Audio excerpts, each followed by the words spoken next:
दौलत न काम आई वफा काम आ गई।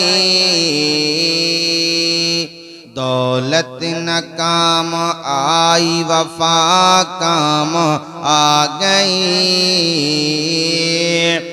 दौलत न काम आई वफा काम आ गई।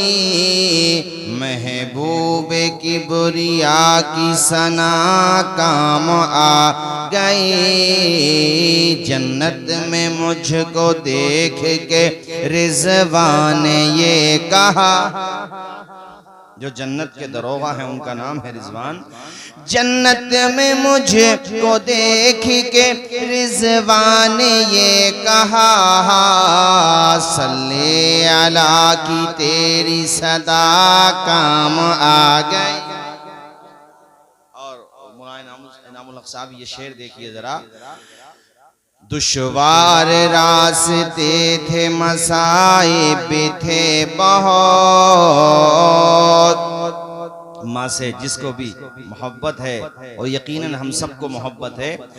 दुश्वार रास्ते थे मसाइब थे बहुत। दुश्वार रास्ते थे मसाइब थे बहुत। उस वक्त मेरी माँ की दुआ काम। माशाल्लाह माशाल्लाह माशाल्लाह। कितना गहरा शेर है माशाल्लाह। हाँ, ए अंधेरे देख ले मुंह तेरा काला हो गया। माँ ने आंखें खोल दी घर में उजाला हो गया। माशाल्लाह दाढ़ी रखकर जो है और बुजुर्ग लग रहे हैं आप माशाल्लाह। अल्लाह खुश रखे, जज़ाए खैर अता फरमाए। हाँ, और बरकाती टोपी माशाल्लाह। मचल के बोलिए जोर से सुभान अल्लाह। पूरा मजमा बोले सुभान अल्लाह। माँ के लिए दोबारा मैं ये शेर पढ़ रहा हूँ। दुश्वार रास्ते थे, दुश्वार रास्ते थे मसाइब थे बहुत। उस वक्त मेरी माँ की दुआ काम आ गई। ऐ मेरी मौत आना तू शहरे रसूल में। ऐ मेरी मौत आना तू शहरे रसूल में, ताकि मैं कह सकूं कि क़ज़ा काम आ गई। ताकि मैं कह सकूं कि क़ज़ा काम आ गई।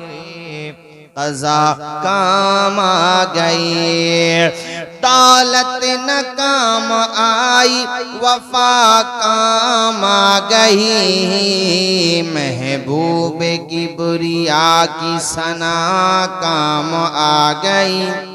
दुरूद शरीफ पढ़े बुलंद आवाज से सल्लल्लाहु अलैहि नबी उम्मी व आलिहि सल्लल्लाहु अलैहि वसल्लम। अकीका जो है ये हुजूर पाक की बड़ी प्यारी सुन्नत है, बहुत प्यारी सुन्नत है।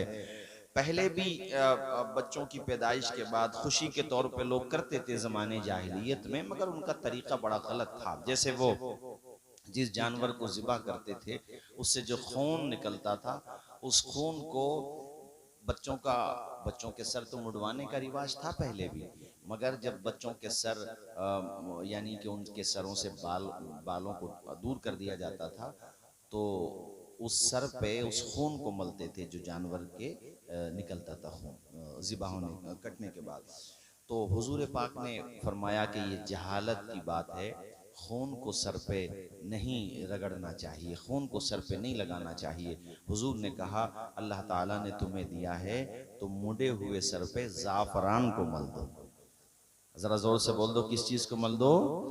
ज़ाफ़रान को। और वो जो बाल बच्चे के सर से उतारे हैं आपने, उस बाल के इवज़ चांदी सदका कर दो, इससे बलाएं दूर होती हैं।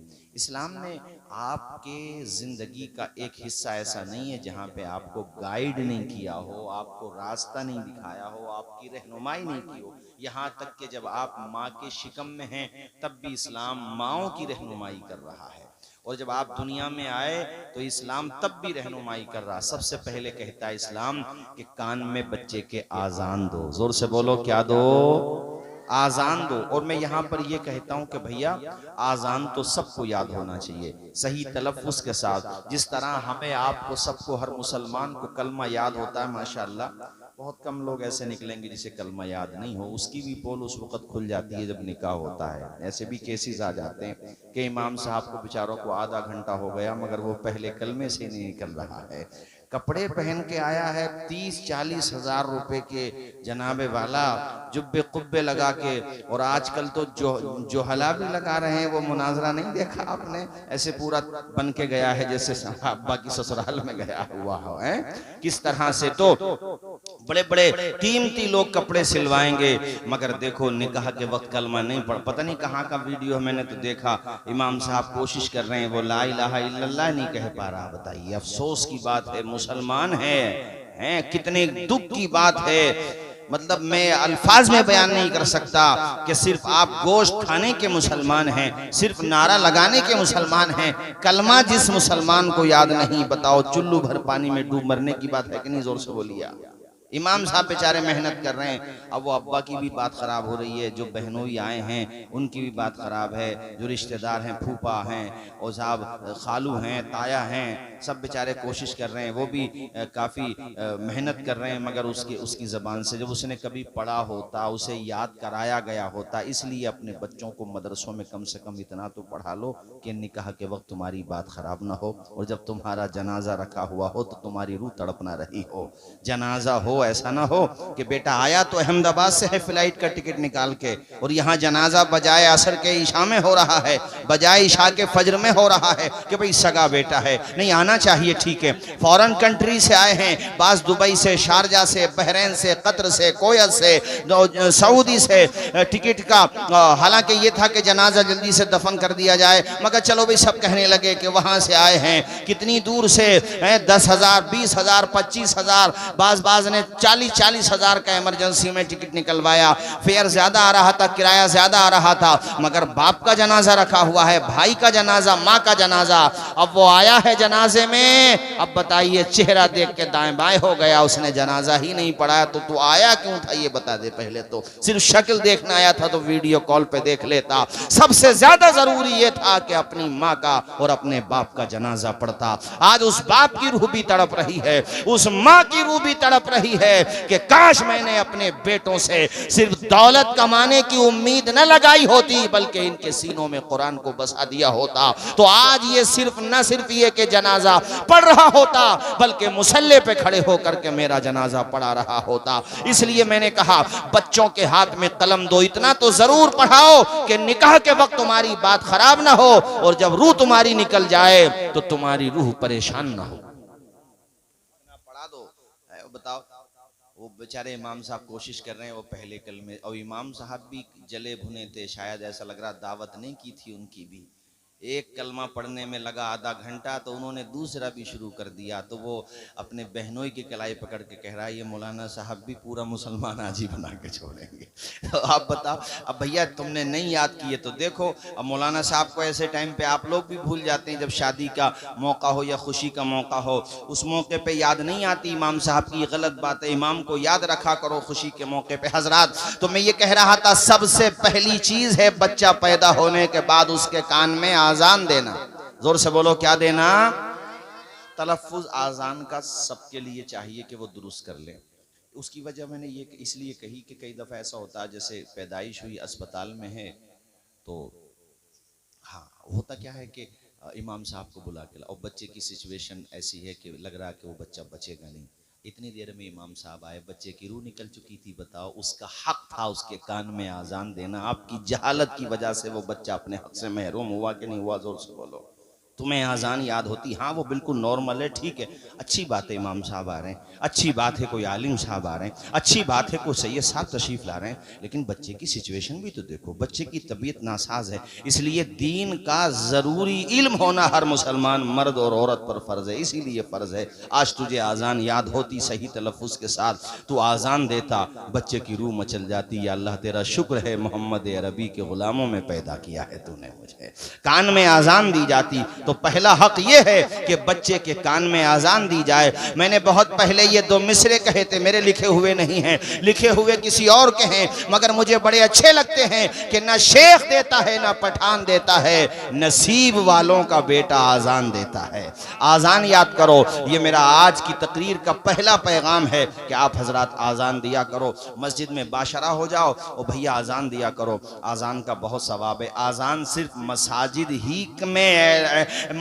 ही में नहीं दी जाती है, बल्कि अपने घरों में भी आजान देते रहो, इससे बलाएं दूर होती रहती हैं। आजान का बहुत फायदा होता है। तो नंबर 1 पे तो मैंने आपको बताया आजान दो जब बच्चा पैदा हो गया। दूसरे नंबर पे यह है कि नाम रख लो।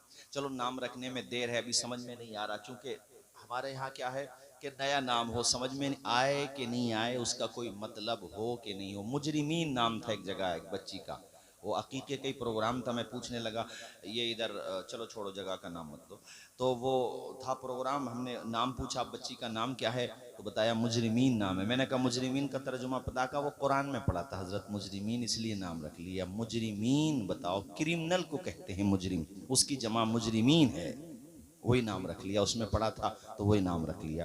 अरे किसी आलिम से पूछते हैं, किसी हाफिज से पूछते, अपने किसी दीन के जानकार से पूछते, नाम अच्छा रखो। अच्छा नाम रखना भी ये बच्चे का हक है तुम्हारे ऊपर। जोर से बोलो, ये बच्चे का। हुजूर के पास एक सहाबी तशरीफ लाए, कहा हुजूर मेरे बेटा अल्लाह ताला ने अता किया है मेरे घर पे, उसका नाम बता दें। हुजूर ने कहा इसका नाम हमजा रख ले, मेरे चचा का नाम हमजा है। मैं आपको कहूँगा अल्लाह तुम्हें बेटा दे, एक बेटे का नाम हसन रखो, हुसैन रखो, या दोनों की निस्बत मिला के हसनैन रखो। अच्छा नाम रखो, उमर रखो, फारूक रखो, सिद्दीक रखो, अबू बकर रखो, उस्मान रखो, हमजा रखो। अच्छे नाम रखो। ये ना सोचो कि ये नाम तो मेरे तायाजाद भाई का भी है, मोहल्ले में भी है, इससे क्या फर्क पड़ता है। जमाने रिसालत के बाद आप देखेंगे तो एक एक घर में एक एक नाम होते थे। हजरत अली नाम है हजरत इमाम हुसैन के वालिद का, और उनके बेटे का नाम भी अली है।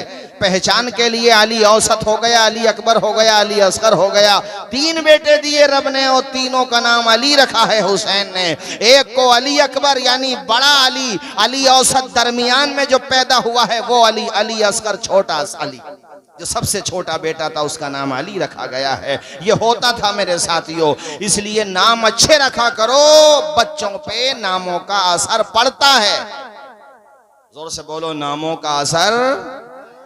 जो हजरात आमिल होते हैं, इल्म आदात को जानते हैं, वो लोग बताते हैं कि बाज बच्चे बीमार रहते हैं और उनका गुस्सा बहुत तेज होता है, डिप्रेशन में रहते हैं, या उनसे कोई बात कहो तो आप इल्मुल आदात के जानकार हजरात से राब्ता करेंगे, कोई और बीमारी या कोई परेशानी नहीं है तो वो बताएंगे कि ये नाम का भी असर होता है बच्चों पे। इसलिए नाम अच्छा रखो। और एक हक जो आम तरीके से हम लोग अदा नहीं करते, खैर अल्लाह का शुक्र है आज़ान का भी अपने वहाँ पर है और नाम भी अच्छे ही रखे जाते हैं। कुछ लोगों को छोड़ दो, जहालत और नादानी में रख लेते होंगे, लेकिन ज़्यादातर नाम अच्छे ही रखे जाते हैं। एक हक है जो हमारे वहाँ पर अदा नहीं किया जा रहा, इसमें बहुत लापरवाही है। मेरे ख्याल से 50% लोग अदा करते होंगे और वो भी पता नहीं करते कि नहीं करते हैं। उसको कहते हैं तहनीक। तहनीक का मतलब ये होता है कि बच्चे के शिकम में सबसे पहली जो ग़िज़ा जाए वो किसी नेक बंदे का झूठा जाना चाहिए। उसका असर अल्लाह ताला उस बच्चे में अता फरमा देता है। वो कैसे?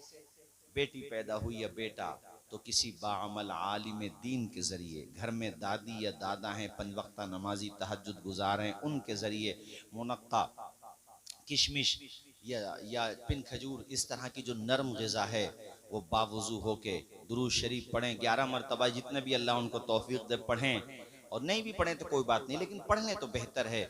और बावुज़ू हो, बस इसका ख्याल रखें, और उसको वो चबा लें हल्का सा, अपने दांतों से और नरम कर लें, फिर उसी को थोड़ा सा ही अगरचे वो बच्चे के मुंह में रख दिया जाए। उलमा ने लिखा है कि उसकी तासीर ये होती है कि रब ने इस नेक बंदे या बंदी में जो खूबियां रखी हैं, अल्लाह वो खूबियां उस बच्चे को अता फरमा देता है।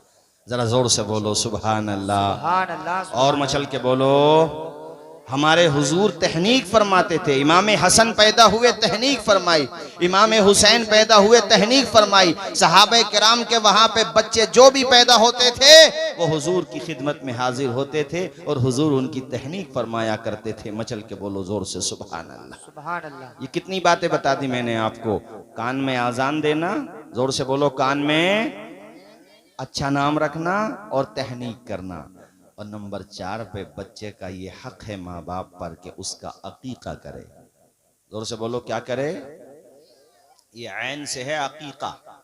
बहुत सारे लोग कहते हैं हकीका, तो ये हकीकत से थोड़ी बना है हकीका, ये अकीका है ऐन से। जोर से बोलो, क्या है? हाँ, बहुत प्यारी सुन्नत है। इस सुन्नत को बाज लोग बकरीद के मौके पे भी करते हैं, बिल्कुल कर सकते हैं। लड़का है तो 2 हिस्से, लड़की है तो 1 हिस्सा।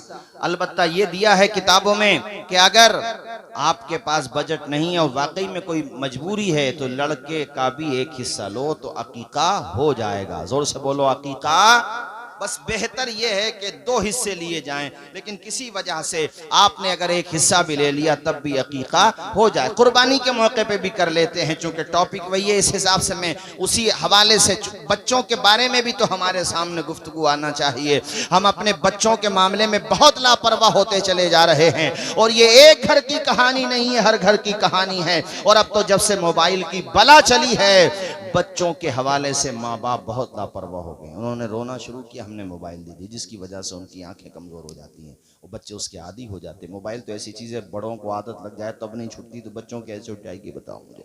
इसलिए उसको, बच्चों को मोबाइल से दूर रखो, उनको अच्छी चीज़ें खिलाओ जिससे उनकी सेहत बने।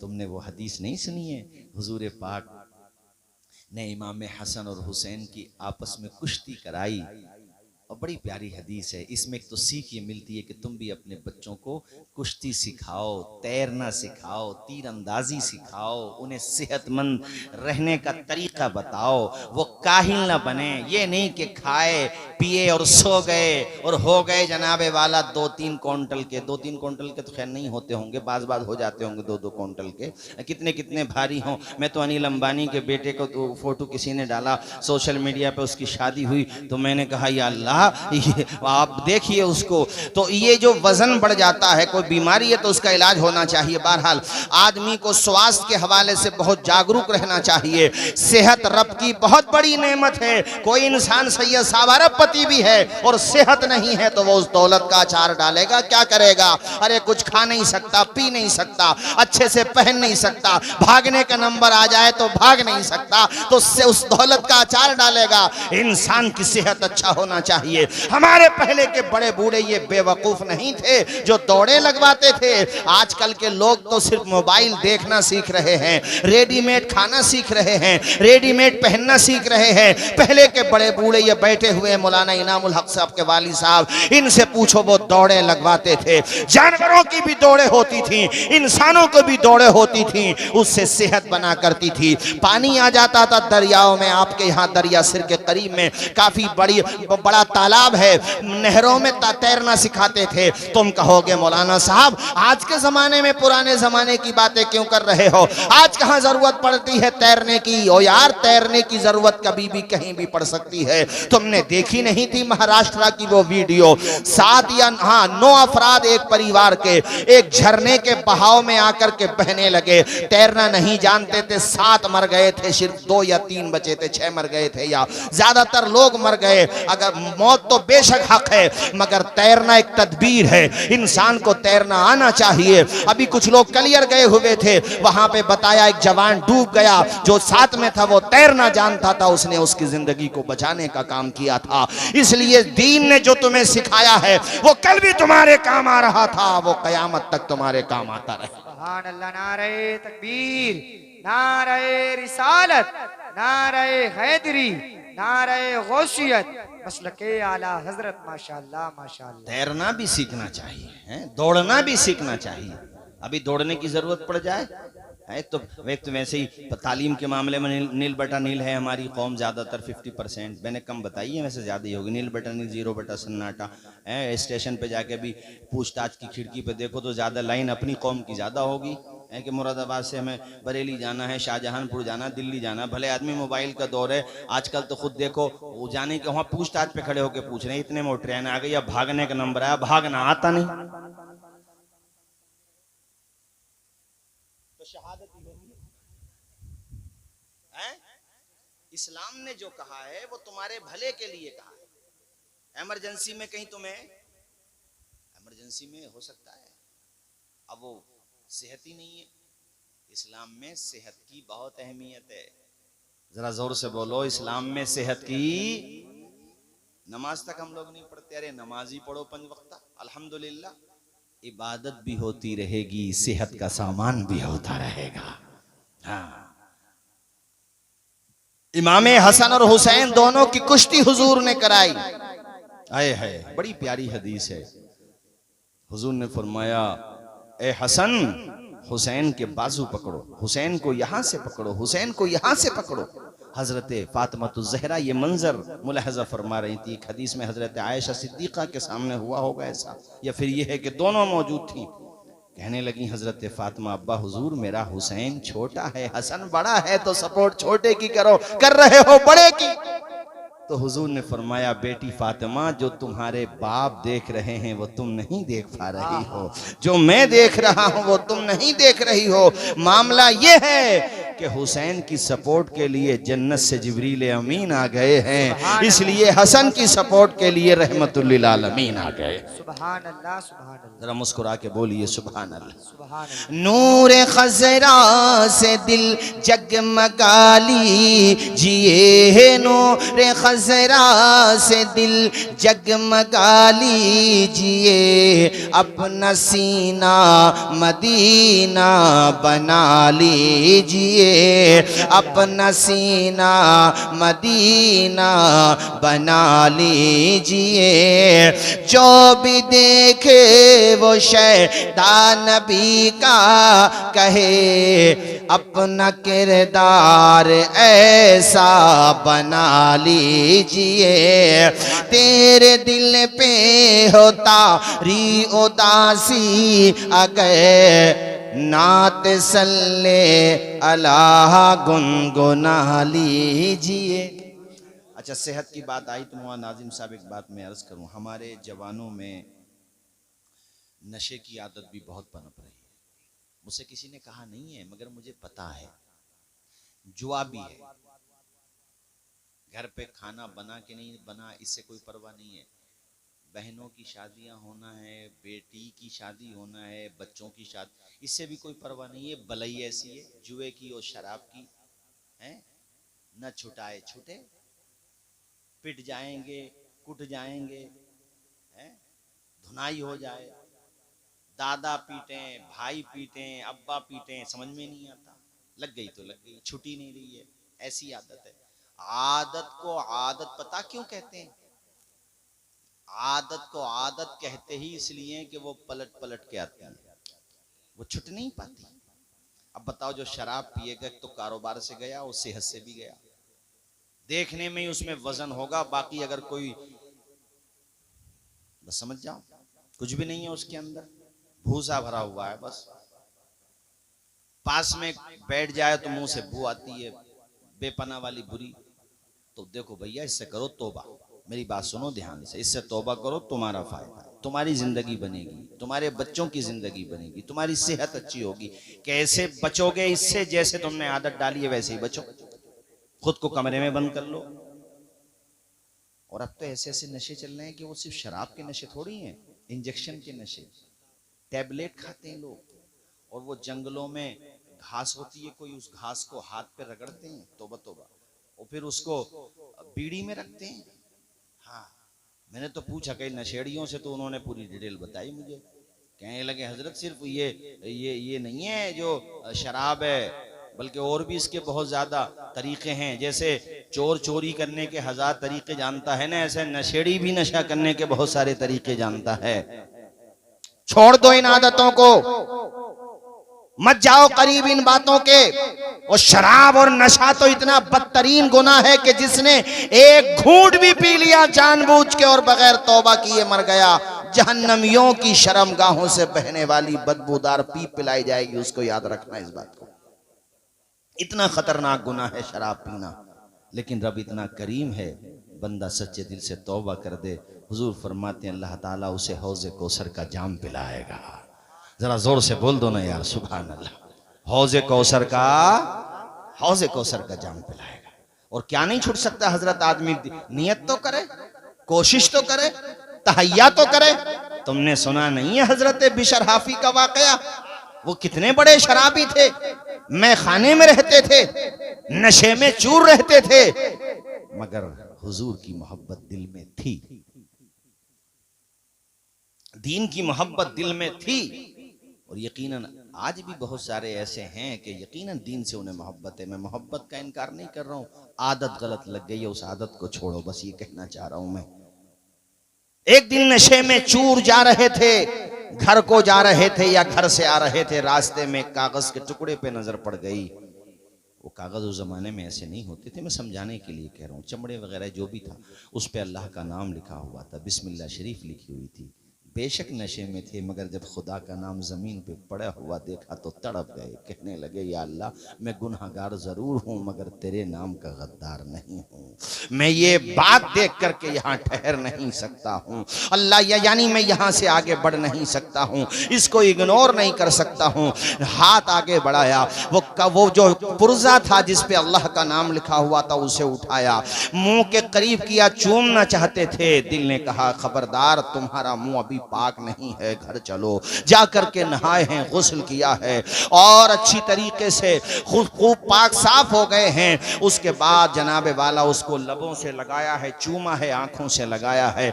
आप दीदा हैं, रो रहे हैं, मालिक मैं तेरे नाम को ऐसे जमीन पे कैसे पड़े रहने देता। अपने घर में जो सबसे ज्यादा इज्जत की जगह थी वहां पे खुदा के नाम को रख दिया है, उस पे इत्र लगाया है, इत्र में उसको जनाबे वाला कह लीजिए मुअत्तर कर लिया है और उसके बाद फिर सो गए हैं। आंख लगी है, इधर ये सो रहे हैं, उधर कुदरत का फैसला हो रहा है। ऐ बिशर, तूने मेरे नाम को इज्जत दी है, मैं तुझे जन्नत में आला मकाम दूंगा। और वहीं इलाके में या कहीं आसपास एक अल्लाह के नेक बंदे, उन्हें ख्वाब में बशारत होती है। इस हवाले से मुताद्दिद बातें मिलती हैं, खुलासा ये है कि जब इनके पास ये मामला पहुंचता है और वो पता करते करते पहुंचते हैं इनकी बस्ती में, जाकर के पूछा कि बिशर का पता बताओ। सबने कहा कि तुम खुदा के नेक बंदे हो, उस शराबी का पता पूछ रहे हो जिसकी सुबह होती है तो मैं खाने में, दोपहर होती है तो मैं खाने में, शाम होती है तो मैं खाने में, शराब खाने में, उसका पता आप पूछ रहे हो, बहुत ताज्जुब की बात है। कहा नादानो, मुझ पे ताज्जुब ना करो, मैं खुद नहीं आया हूं, मुझे तो भेजा गया है, मुझे सिर्फ उसका पता बता दो। शराब खाने पे पहुंचे हैं, जाने के बाद दस्तक दी, बाहर निकल के आए बिशर। कहा है बिशर, तुम तौबा कब करोगे? तुम तो वो हो कि जिसके बारे में बशारत दी गई है। इतना सुना तो ढारस बन गई, किल्ली निकल पड़ी रोने की, रोने लगे और ज़ारो कतार चिमट के रोने लगे। और ऐसी तौबा की सच्चे दिल से कि पहले शराबियों में नाम आता था, अब नमाजियों में नाम आने लगा। विलायत में ऐसे बुलंद दर्जे पे पहुंच गए थे हजरत बिशर हाफी। सियर आलामिन नुबला के अंदर अल्लामा इमाम ज़हबी ने लिखा है कि वक्त का इमाम जिनका नाम इमाम अहमद इब्ने हम्बल है, जो 4 इमामों में से एक इमाम माने जाते हैं, अल्लाह अकबर, इमाम अहमद इब्ने हम्बल इतने जलीलुल कद्र इमाम हैं, आप कितनी तो किताबों के मुसन्निफ हैं। और मुस्नद अहमद इब्ने हम्बल जो अहादीस के हवाले से एक इल्मी शाहकार और इल्मी ज़खीरा और इंसाइक्लोपीडिया माना जाता है, वो आपने लिखा है। वो इमाम अहमद इब्ने हम्बल जो अपने ज़माने में मनारे नूर थे, जिन्होंने बड़ी बड़ी ताकतों का मुकाबला किया था, हक के मामले में शमशीरे इमाम आली मकाम बन गए थे। वो वक्त का इमाम जब दुआ कराने के लिए आता था तो हजरत बिशर हाफी के पास आता था। अल्लाह ने ऐसा रुतबा बिशर हाफी को अता फरमाया। पहले शराबी थे, मगर अब आप देखिए अल्लाह ने कैसा रुतबा अता फरमाया। ये वाकया सुनाने का मकसद ये है कि शैतान इस तरह भी बहकाता है, रे इतनी शराबी बन गए, इतने गुनाहगार बन गए, अब तौबा करके भी क्या होगा। शैतान को बहुत तरीक़े आते हैं बहकाने के, बहुत लंबा तजर्बा है। जितनी तुम्हारी ज़िंदगी है इतनों से तो कई गुना हैं, लगा लो भैया 60 70 80 साल 100 साल, और वो कब से काम कर रहा अपना, उसे तजुर्बा नहीं होगा। तुम्हें 70 साल में तजुर्बा हो जाता है जिंदगी का, उसकी उम्र तो हजारों साल हो गई। और ये तो मैं बता रहा हूँ, क्या पता कितनी उम्र हो गई उसकी, कोई उसका जन्म प्रमाण पत्र थोड़ी देखा मैंने। आप इतना समझो कि लंबी चौड़ी उसकी उम्र हो गई। जन्नत में वो रहा है भैया, जन्नत में वो रहा है कितना लंबा। और फिर हर तरह के इंसान को कैसे उसे कैप्चर करना है, किसकी क्या कमजोरी है, कौन इंसान की कौन सी नस कमजोर है, कहां से वो कब्जे में आएगा, हर किसी का उसे तजर्बा है। तो गुनाहगारों को वो इस तरह भी भटकाता है, अरे तौबा करके क्या करोगे, तुमने इतने गुनाह कर लिए हैं, तुम्हारा काम नहीं बनेगा, लिहाजा और गुनाह करते रहो। तो उसके बहकावे में मत आना, बल्कि ला हौला वला कुव्वता इल्ला बिल्लाहिल अलीय्यिल अज़ीम पढ़ो और कहो, मरदूद तू मुझे भटकाने की कोशिश मत कर, जिस खुदा ने मुझे पैदा किया है मेरे गुनाह उतने ज्यादा नहीं है जितनी बड़ी खुदा की रहमत है। वो जब माफ करने पे आता है तो सूखी टहनी को सांस देता है, पत्थरों को भी नाज देता है। उसकी कुदरत के सब करिश्मे हैं, जिसको चाहे नवाज दे। सुभान अल्लाह। नारे तकबीर, नारे रिसालत, मसलके आला हजरत, फैजाने आला हजरत। माशाअल्लाह माशाअल्लाह।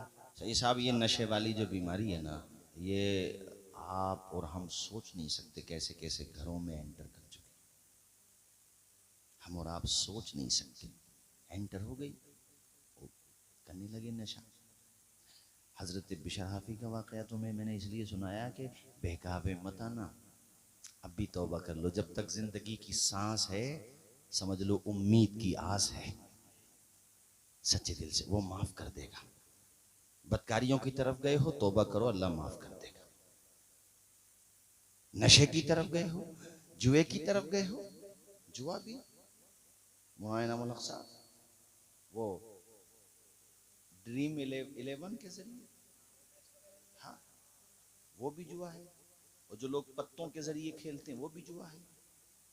खिंजीर के खून में अपने हाथों को रंगना जिस तरह से होता है ना, वैसा ही है जुए के पत्तों को हाथों में लेना। ये कोई मैंने फर्जी बात नहीं बताई है। खिंजीर के खून को हाथों में रंगना, हाथों उसके खून को हाथों में लेना फिर रंगना, वैसे ही है जुए के कार्ड को, पत्तों को, या किसी और जो भी जरिया होता है। इतनी खतरनाक चीज है। और तुमने आज तक, मैं इस बस्ती की बात नहीं करता, ऑल इंडिया ऑल वर्ल्ड, एक जुआरी मुझे बता दो, कोई बहुत बड़ा अगर खेल कर रहा है किसी बड़ी ताकत के जरिए से, मादी ताकत के जरिए से, तो एक बात अलग हो गई, वो भी एक मोहलत तक होगा बस। वरना आम तरीके से जो जुआरी होते हैं उन्हें कामयाब होता हुआ देखा हो तो मुझे बताओ। अगर वो 5 लाख जीता है तो जब तक 10 हार नहीं जाएगा, ना खुद खाना खाएगा ना दूसरे को खाना देगा। मैंने तो एक अखबार में पढ़ा कि वो 5 या 6 लाख रुपए जीता, तो फैमिली वाले भी बड़े खुश हुए कि चलो बढ़िया हो गया।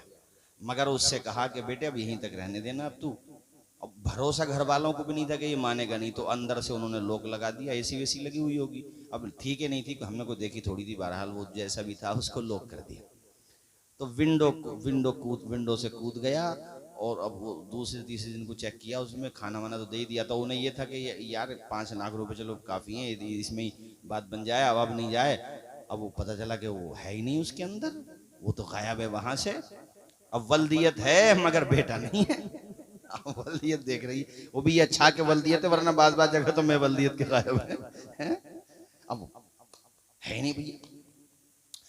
1-2 हफ्ते के बाद या चंद दिनों के बाद वो आ रहे हैं मुंह लटकाए हुए जैसे भोपाल के बटवे। अब पेरेंट्स ने देखा, घर वालों ने देखा, बोले भैया तुम गए कहाँ थे? कहा भाजी वहीं गया था जहां से लेके आया था। कि मैंने मना नहीं किया था तुमसे? तो पहले तो वहां कुट के आए थे, अब यहाँ आके कुटे। अब जेब देखा तो कुछ भी नहीं। तो कहा अब्बा जी गनीमत समझ लो कि कुछ नहीं है, मगर डर मुझे ये है कि जिस घर में रह रहे हैं ये भी हार चुका हूं। तो और मारा अब्बा ने और पीटा। जुआरियों का आलम यह है कि घर ये हार जाएं, बोलो जोर से, घर ये साइकिल हार जाएं, मोटरसाइकिल हार जाएं, कार हार जाएं, बेकार हार जाएं। मैंने दैनिक जागरण अखबार में पढ़ा कि बीवी हार गया एक जुआरी। तो ये कोई मजाक नहीं है, रियलिटी है, सच्चाई है। बीवी हार गया। अब्बा को जब पता चला कि ये बीवी हार गया है तो अब्बा ने अखबार में आया कि उसने कोतवाली में जाके तहरीर दी कि भैया मेरा इससे कोई मतलब नहीं है, डर ये है कि कल को कहीं मुझे ना हार जाए। तो उसने अपने आप का पिंड काटा। अल्लाह औलाद दे तो नेक दे, जोर से बोलो, और बुरे हो गए हो तो नेक बनो कि तुम्हारी मिसाल तुम्हारा बाप दे। आज भी फर्मा बरदार औलाद मौजूद है, ऐसा नहीं है कि सारी, ऐसा ना हो कि तुम्हारा बाप तुम्हारी वजह से वक्त से पहले बूढ़ा हो जाए। सैयद साहब, बहुत सारे माँ बाप अपने औलाद के काले करतूतों की वजह से वक्त से पहले बूढ़े हो गए बेचारे। 4 आदमियों में बैठ नहीं सकते, किसी की पंचायत नहीं कर सकते, अपना दर्द बयान नहीं कर सकते। औलाद बनो तो माँ बाप की फर्मा बरदार बनो। अरे उन्हें सुख नहीं दे पा रहे हो, उन्हें चैन नहीं दे पा रहे हो, उन्हें राहत की नींद नहीं दे पा रहे हो तो तकलीफें भी मत दो, उन्हें बीमारियां भी मत दो। वक्त से पहले उनकी रगों का लहू मत निचोड़ो, उनकी जिंदगी को जहन्नम मत बनाओ। तुम्हें कोई हक नहीं है अपने माँ बाप के दुख, अपने माँ बाप के सुख चैन को छीनने का। फर्मा बरदार औलाद बनो। ऐसी होती है फर्मा बरदार औलाद। मैं रामनगर के एक जलसे में गया था, हो सकता है तुमने ये वाकया तकरीरों में यूट्यूब पे मेरे जबान से सुन लिया हो, मगर सुन भी लिया हो तो दोबारा सुनो, नहीं सुना हो तो सुन लो, अच्छी तरीके से जहन में बिठा लो। वहां पर वो घर पे ले गए, तकरीर के बाद बताने लगे अपने बेटे के बारे में कि दिल्ली में जॉब करता है, बड़ा फर्मा बरदार है, जब भी आता उन्होंने बताया कि हज भी करा दिया है मुझे, उम्रे के लिए भी कहता रहता है। कहने लगे इतना फर्मा बरदार है कि घर पे जब भी आएगा सारा वक्त मुझी को देता है, दोस्तों को टाइम नहीं देता, ज्यादा वक्त मुझी को देता है।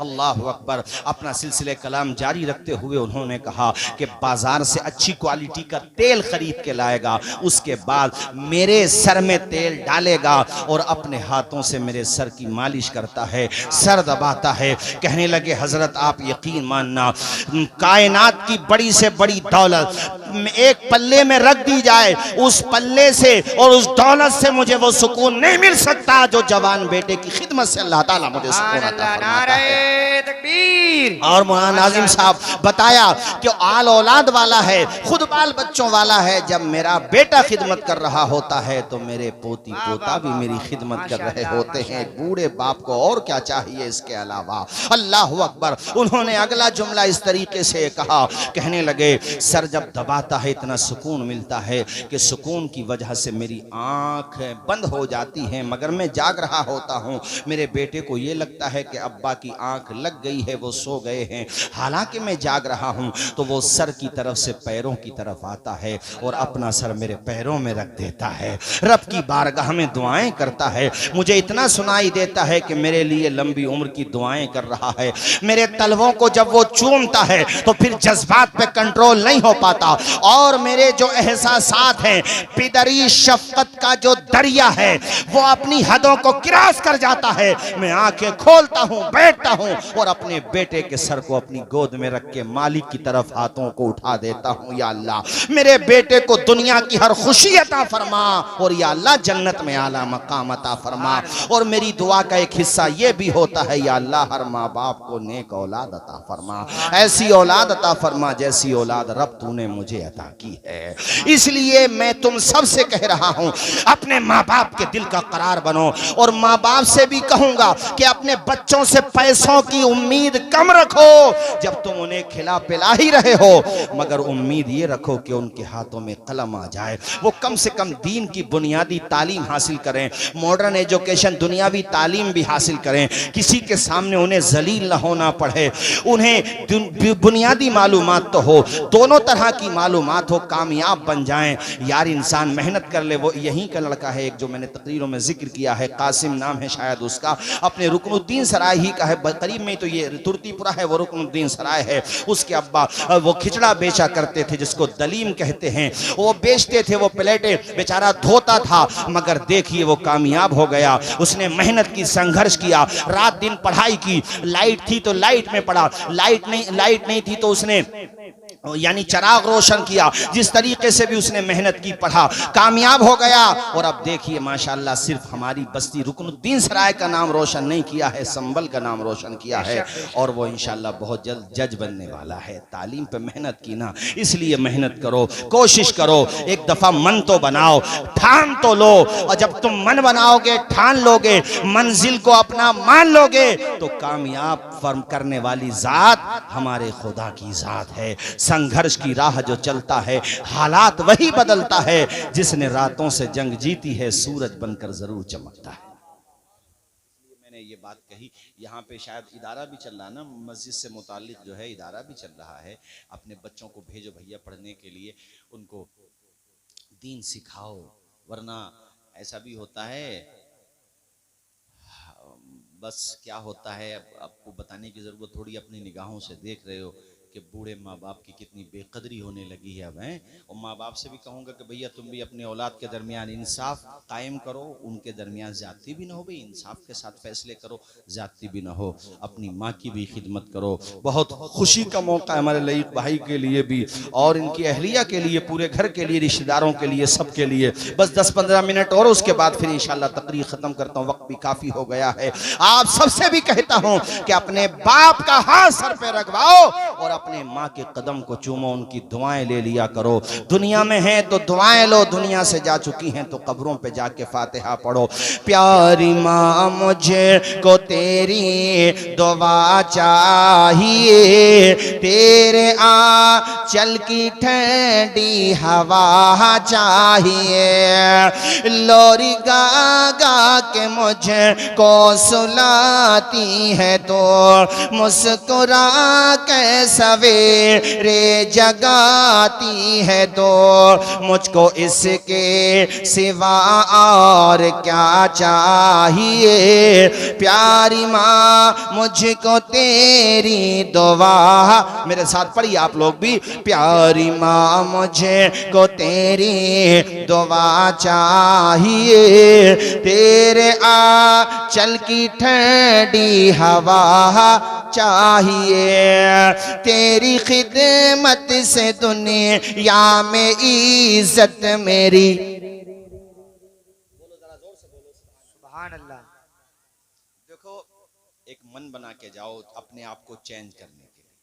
नमाजी बनाओ, बुरी कोई आदत है तो उसको दूर करो, अच्छे बन जाओ। तुम नियत तो करो, वक्त बदल जाएगा। मैंने क्या कहा? वक्त, ऊंचा बोलो, वक्त, हालात।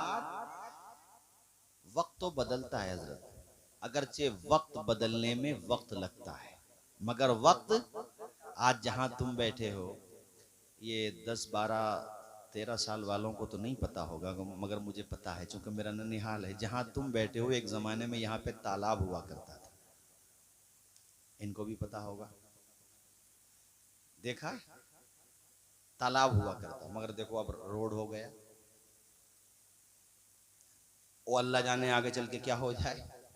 और यहां से आगे को, मतलब मगरिब के बाद तो आप निकल ही नहीं सकते थे, एक खौफ होता था, डर होता था।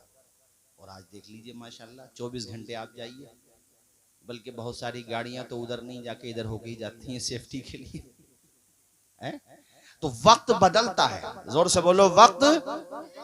अगरचे वक्त बदलने में वक्त लगता है, इसलिए अपने आप को बदलो, इंशाल्लाह हालात भी बदल जाएंगे। जोर से बोलो, हालात भी। तेरी खिदमत से दुनिया में इज्जत मेरी, तेरे कदमों के नीचे है जन्नत मेरी। सर पे साया तेरा उम्र भर चाहिए। प्यारी माँ मुझको तेरी दुआ चाहिए। मचल के बोलिए सुभान अल्लाह। हजरत बिशर हाफी शराबी थे, मगर तौबा की तो विलायत के ताजदार बन गए। अल्लाह ताला ने अपने अहद के विलायत के ताजदार बने और अल्लाह ने उनको इतना रुतबा दिया। अच्छा, उनको हाफी कहते हैं, बिशर हाफी, नाम तो बिशर है मगर हाफी क्यों कहते हैं? अरबी में हाफी कहते हैं उसको जो नंगे पांव चले, यानी जूतियां नहीं पहनते थे, चप्पलें नहीं पहनते थे, ऐसे रहते थे। और उसकी वजह उन्होंने फरमाई, कहते थे कुरान में अल्लाह पाक फरमाता वल अर्द फरशनाहा, हमने जमीन का बिछोना बनाया। तो कहते थे हम लोग बिछोने डाल दें, फर्श डाल दें, तो उस पे लोग चप्पल पहन के नहीं चलते। तो जमीन तो बिछोना रब का है ना, रब ने जमीन को बिछोना कहा ये मेरे तकवे के खिलाफ है। हालांकि हम आप सब चलते हैं, बेशक चल भी सकते हैं, मगर कहा मेरा तकवा ये है, मेरा मानना ये है कि पैदल चलना चाहिए। किसी को पाबंद नहीं किया, खुद उस पर अमल करके दिखाया। तो उसका पता नतीजा क्या हुआ? आज लोग कहते हैं वलियों से क्या मिलता है, वलियों की क्या पावर होती है? अरे पावर ये होती है वलियों की कि जब तक बिशर हाफी जिंदा रहे, जिन रास्तों से गुजरते थे जानवर उन रास्तों पे गंदगी नहीं करते थे, पहचानते थे। बेज़बान जानवर भी अल्लाह के वली को पहचानता है। निगाहे वली में ये तासीर देखी, बदलती हजारों की तकदीर देखी। वलियों की ताकत क्या होती है? ये होती है। और ये बात सब ने लिखी है जो मैं बता रहा हूं तुम्हें। एक बुजुर्ग उनसे मिलने के लिए आए, उनकी बस्ती में पहुंचे तो रास्ते पे गंदगी देखी उन्होंने, किसी जानवर ने लीद कर दी थी। रोने लगे। साथ वालों ने पूछा हुजूर मुलाकात के लिए आए, अचानक रोने लगे? कहने लगे हम जिनसे मिलने आए थे लगता है उनका इंतकाल हो चुका है। इंतकाल हो चुका है? तुम्हें कैसे पता इंतकाल का? अगर वो जिंदा होते तो ये रास्ते में गंदगी नहीं होती। इसका मतलब ये है कि और वही हुआ। जब जाके पता किया तो बताया गया फलां तारीख में हजरत का विसाल हो चुका है। अल्लाह वालों की ये शान होती है मेरे साथियों। जो नेक बंदे होते हैं, परहेजगार बंदे होते हैं, उनसे सिर्फ आप ही लोग मोहब्बत नहीं करते हैं, बेज़बान भी उनसे मोहब्बत करते हैं। जरा ऊंचा बोलो सुभान अल्लाह। एक किताब मिशकात शरीफ सब जगह पढ़ाई जाती है, वो सब जगह जो वलियों के बारे में पॉजिटिव जहन नहीं रखते उनके वहां पर भी पढ़ाई जाती है। बाबुन फिल करामात, उसमें एक बाब है मिशकात शरीफ में, बाबुन फिल करामात है। तो उसमें ये रिवायत है जो मैं तुम्हें सुना रहा हूँ। हजरत सफीना वो कश्ती में बैठे थे, वो कश्ती टूट गई। जब कश्ती टूटी तो जाहिर सी बात है भाई समंदर को पार करने के लिए कश्ती की जरूरत है। अब कश्ती भी टूट गई तो वो कश्ती के एक तख्ते के सहारे से वहां पहुंच गए जहां पे खुश्की थी, यानी साहिल पे, किनारे पे पहुंच गए वहां पे। अब जब वहां पहुंचे और वो जैसे ही सामने की तरफ उन्होंने निगाह की तो क्या देखा? सामने बन है। बन समझते हो? अरे बन नहीं समझते हो? जंगल, और भयंकर जंगल। और उस जंगल में बिल्कुल निगाहों के सामने वो जानवर नजर आया जिसका नाम सुन के ना तबीयत बाग बाग हो जाती है आज भी। जो जानवरों का सरदार है, जिससे जानवर भी डरते हैं, उसका नाम है शेर। जोर से बोलो क्या नाम है? शेर। यानी पीछे समंदर आगे शेर। जरा जोर से बोलो यार। पीछे समंदर आगे शेर, बीच में खड़ा है नबी का गुलाम। डरे नहीं, घबराए नहीं। उनकी जगह कोई और होता, अरे हम और आप जैसे होते तो ये सोचते यार इधर से तो फिर इधर ही सही है।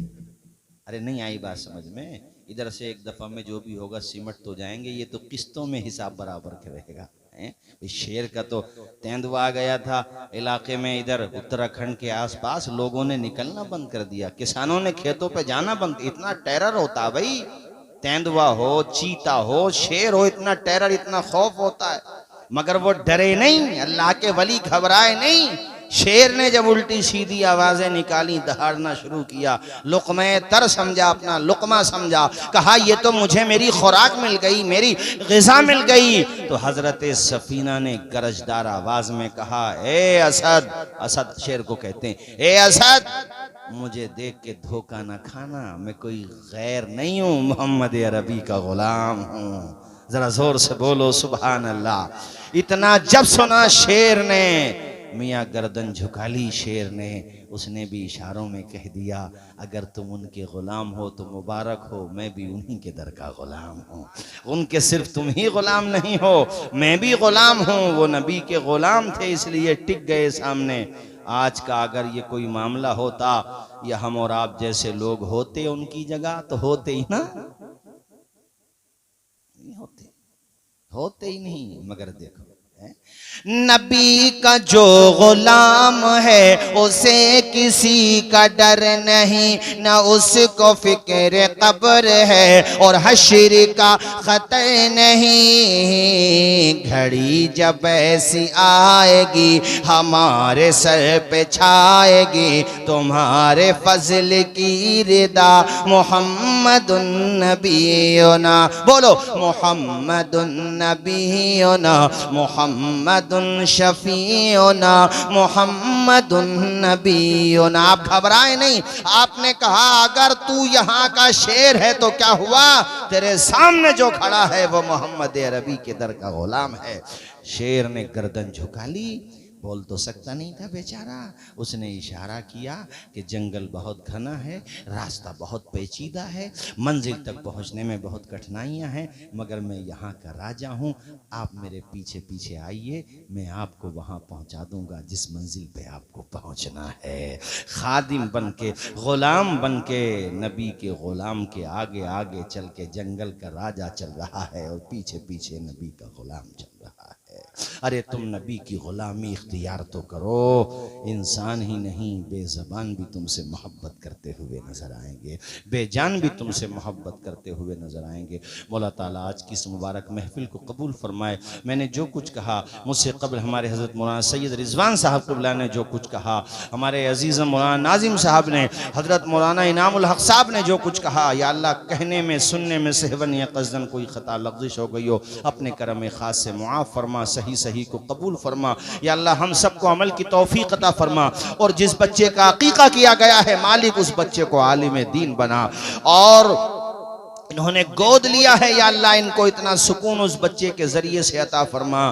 परवरदिगार के उम्मीद से ज़्यादा बुढ़ापे में इनका सहारा बने, और इनकी जो तमन्ना और उम्मीद है उस बच्चे के बारे में, जो ख्वाब है आलिम बनाने का, नेक बनाने का, बाअमल बनाने का, इनके ख्वाब से ज़्यादा, इनकी उम्मीद से ज़्यादा उस बच्चे को कामयाबी अता फरमा। ज़ोर से ज़रा आमीन बोल दो। कामयाबी अता फरमा। और कोई मुसीबत उसके नसीब में आने वाली हो, क़ज़ाए मुअल्लक़ हो या शिब्ह मुबरम हो, या अल्लाह उसको दूर फरमा। आज के मुबारक जलसे की बरकत से, सबकी दुआओं की बरकत से उस बच्चे की उम्र में बरकतें अता फरमा। हम सबको मालिक अमल करने की तौफीक अता फरमा, और जो बुरी आदतों के शिकार हैं या अल्लाह उनको सच्ची तौबा करने की तौफीक अता फरमा। ये मैंने आपको हुकूक बताए थे, कान में आज़ान देना, तहनीक करना, अच्छा नाम रखना और अकीका करना।